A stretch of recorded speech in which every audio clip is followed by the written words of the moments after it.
అనుతో ముచ్చట్లు. Hi, welcome back to my channel అనుతో ముచ్చట్లు. ఈ రోజైతే మనము చికెన్ మండీ చేసుకుందాం. నేనైతే ఇది థర్డ్ టైం ఏమో ఇంట్లో మండీ చేద్దాము. రోజు బయటకు వెళ్ళి ఏం తింటాము, ఒక్కొక్కసారి ఇంట్లో ట్రై చేయాలి కదా. ఇవన్నీ మండీకి కావాల్సిన ఐటమ్స్ అనమాట. మెయిన్ ఈ మసాలానే మనకి చికెన్ మ్యారినేట్ చేయడానికి, ఇంకా రైస్ లోకి కావాల్సిన మసాలా ఇవన్నీ బిర్యానీ మసాలా. ఈ పౌడర్ వచ్చేసి పెప్పర్ పౌడర్ అనమాట. నా దగ్గర పెప్పర్ పౌడర్ ఉంటే ఇంకా నేను పౌడర్ యాడ్ చేశాను. ఈ ఐటమ్స్ అన్ని మనకి కావాలి. ఈ ఐటమ్స్ అన్ని మనం గ్రైండ్ చేసుకొని మనము చికెన్ కూడా ఎలా తెచ్చుకోవాలంటే మనకి ఇట్లా పెద్ద పెద్ద పీసెస్ తెచ్చుకోవాలి. మనకు మండీలో ఇస్తారు కదా, అలా పెద్ద పెద్ద పీసెస్ తెచ్చుకుంటే బాగుంటుంది. నేను ఆల్మోస్ట్ ఒక 2 ఏమో ఇట్లా పెద్ద పెద్దగా ఉంచుకున్నాను. సేమ్ అలాంటి పీసెస్ చిన్న చిన్నగా ఇట్లా కట్ చేయించుకున్నాను అనమాట. అన్ని పెద్ద పీసెస్ అయితే మళ్ళీ కష్టం అయిపోతుంది, తినలేం కదా అని. ఇప్పుడు ఇవన్నీ మనం మిక్సీ చేసుకొని దేంట్లో వేసి మ్యారినేట్ చేయాలి. ఇవన్నీ కాకుండా కొంచెం పసుపు, ఉప్పు అవన్నీ నేను చూపిస్తాను చూడండి. మెయిన్ ఇంగ్రీడియంట్స్ అయితే ఇవి మండీకి, ఇవి మ్యాండేటరీ కావాలి మనకి.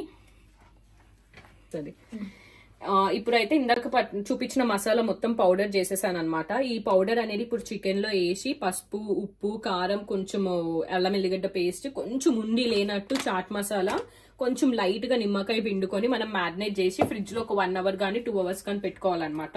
ఇప్పుడు మనం ఇవన్నీ మ్యారినేట్ చేసుకుందాము. నేనైతే ఒక 3 స్పూన్స్ వరకు యాడ్ చేస్తాను.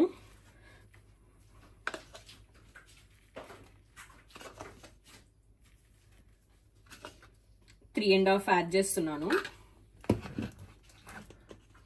కొంచెం పసుపు,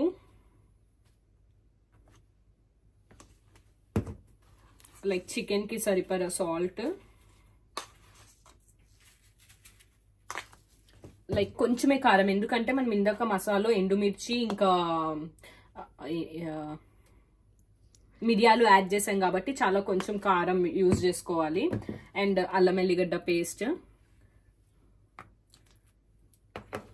ఉండి లేనట్టు చాలా లైట్ గా నిమ్మకాయ పిండుకోవాలి. ఇవన్నీ కొంచెం చాట్ మసాలా కూడా చాలా తక్కువ యాడ్ చేయాలి. మనము ఏదో ఉండి లేనట్టు యాడ్ చేయాలి, చాలా తక్కువ. ఇవన్నీ ఇప్పుడు మనం మ్యారినేట్ చేసుకోవాలి. ఒకవేళ పీసెస్ కానీ చాలా పెద్దగా ఉంటే పీసెస్ ని లైక్ ఘాటులు పెట్టుకోవాలి అక్కడక్కడ, ఎందుకంటే మనకి మసాలా మొత్తం బాగా మ్యారినేట్ అవ్వాలి అని. నేనైతే ఏం పెట్టలేదు, ఎందుకంటే ఓన్లీ పెద్ద పీస్ కి మాత్రమే నేను పెట్టాను. చిన్న పీసెస్ అన్ని నార్మలే. ఇవన్నీ మంచిగా మ్యారినేట్ చేసుకొని మనం ఒక 1 అవర్ కానీ 2 అవర్స్ కానీ ఫ్రిడ్జ్ లో పెట్టేసేసుకోవాలి. బౌల్లో అయితే నేను చికెన్ ని స్టీమ్ చేసుకొని కానీ కొన్ని వాటర్ పెట్టి ఆన్ చేశాను. ఇంకొక సైడ్ వచ్చేసి ఆనియన్స్ డీప్ ఫ్రై చేసుకొని ఆయిల్ పెట్టుకున్నాను. ఇప్పుడు మనం దేంట్లో చికెన్ అనేది పెట్టుకొని లైక్ స్టీమ్ చేయాలన్నమాట. ఒక 80% చికెన్ అన్ని కుక్ అయిన తర్వాత మళ్ళీ ఫ్రై చేయాలి. నేను అది స్టీల్ దగ్గర పెట్టేసి దేనిపైన ఒక బౌల్ పెట్టాను స్టీమ్ కోసము. ఇప్పుడు మనం దేంట్లో చికెన్ పీసెస్ వేసుకోవాలి. ఆ చికెన్ పీసెస్ వేసుకున్నప్పుడు ఆ స్టీమ్ కి ఆ వేరికి మొత్తం మసాలా వాటర్ అనేది కిందకు వచ్చేస్తుంది.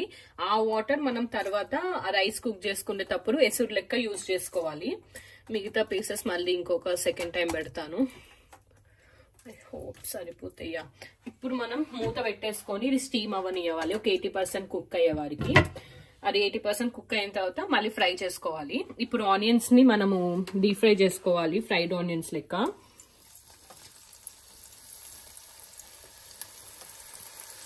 మేమైతే చాలా జాగ్రత్తగా ఉండాలి, ఎందుకంటే మాది ఎలక్ట్రిక్ స్టవ్ కాబట్టి బర్నాల్స్ కి ఆనియన్స్ కానీ ఏవన్నీ ఇట్లా డీప్ ఫ్రై చేసేటప్పుడు ఒక్కొక్కసారి ఆనియన్ అనేది ఇట్లా పొంగుతుంది. పొంగినప్పుడు బర్నాల్ మీద పడితే మంట ఆటోమేటిక్ వచ్చేస్తుంది అనమాట. మనం ఆ మూమెంట్ లో తీసి పక్కన పెట్టే లోపలనే ఆయిల్ అనేది మొత్తం స్పిల్ అయిపోతుంది. చాలా జాగ్రత్త. నాకు ఇది అట్లా 2 టైమ్స్ అయింది. ఇట్లానే ఆనియన్స్ ఫ్రై చేస్తుంటే ఆయిల్ మొత్తం ఇట్లా బయటకు వచ్చేసి పడిపోయింది. ఒకసారి అయితే ఏకంగా బర్నాల్ మీద పడిపోయి మొత్తం ఇట్లా ఫైర్ వచ్చేసింది. ఇంకప్పటి నుంచి అయితే నేను చాలా జాగ్రత్తగా ఆనియన్స్ డీప్ ఫ్రై చేస్తాను. చిన్న దాంట్లో వేసినా అంతే, పెద్ద దాంట్లో వేసినా అంతే. ఇవి ఆనియన్స్ అన్ని మనం డీప్ ఫ్రై చేసుకోవాలి. ఇప్పుడు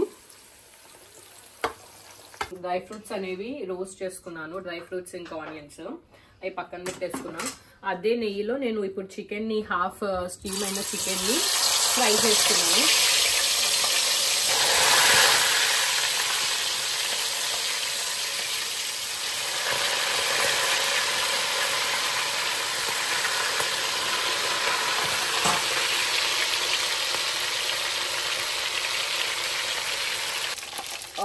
చికెన్ పీసెస్ అయితే ఇందాక ఫ్రై చేసిన పీసెస్ చాలా క్రిస్పీగా చాలా బాగా వచ్చాయి. మిగతా సెట్ ఇంకొక ఫ్రై అవుతున్నాయి.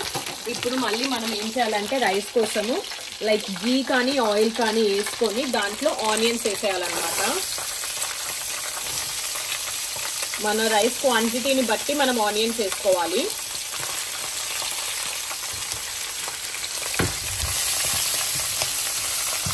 ఆనియన్స్ ఒక 4 to 5 మిర్చీస్ పెద్దగా కోసుకొని వేసుకోవాలి. ఆనియన్స్ కొంచెం మగ్గాలన్నమాట.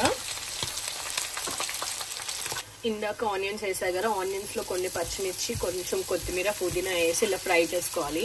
ఇలా ఫ్రై చేసుకున్న తర్వాత మనకి ఇందాక స్టీమ్ చేసిన వాటర్ ఉన్నాయి చూసారా, ఆ వాటర్ని మనం ఎంత రైస్ పెట్టుకుంటున్నామో దాన్ని బట్టి మెజర్ చేసుకొని దాంట్లో వేసుకోవాలన్నమాట. ఆ వాటర్ అనేవి బాయిల్ అయిన తర్వాత రైస్ బియ్యం వేసేసుకొని కలుపుకొని పెట్టేసుకోవాలి. ఇంకా ఇందాక వాటర్ అయితే వేసేసాను అనమాట. వాటర్ ఇట్లా బాయిల్ అవ్వాలి. వాటర్ ఇట్లా బాయిల్ అయ్యేటప్పుడు మనం రైస్ అనేది యాడ్ చేసుకోవాలి.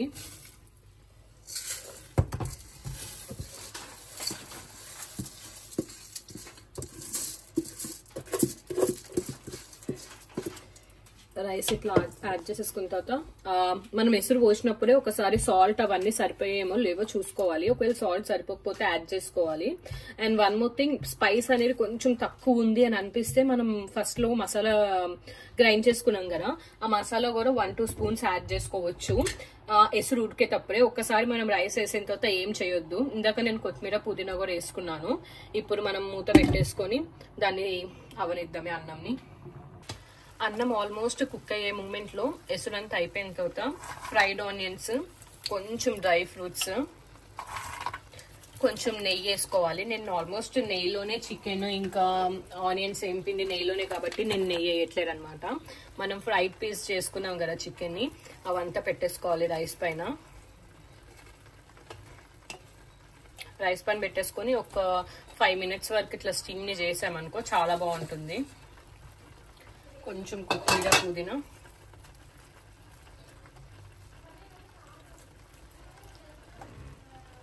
ఒక 5 minutes అయిన తర్వాత దించేసుకొని సర్వ్ చేసుకోవచ్చు. చూసారా మండి ఎంత బాగుందో. ప్లేట్లో సర్వ్ చేసుకున్న తర్వాత పెద్ద లెగ్ పీస్, ఇదేమో ఇంట్లో చేసిన మైనీస్ నేను షార్ట్ వీడియోలో అప్లోడ్ చేస్తాను, ప్లీజ్ డూ వాచ్. చాలా బాగుంది. రైస్ అయితే మంచిగా పొరిలాడుతుంది. పీస్ టెక్స్చర్ కూడా పైన క్రిస్పీగా, లోపల చాలా మెత్తగా, చాలా బాగుంది పీస్ కూడా.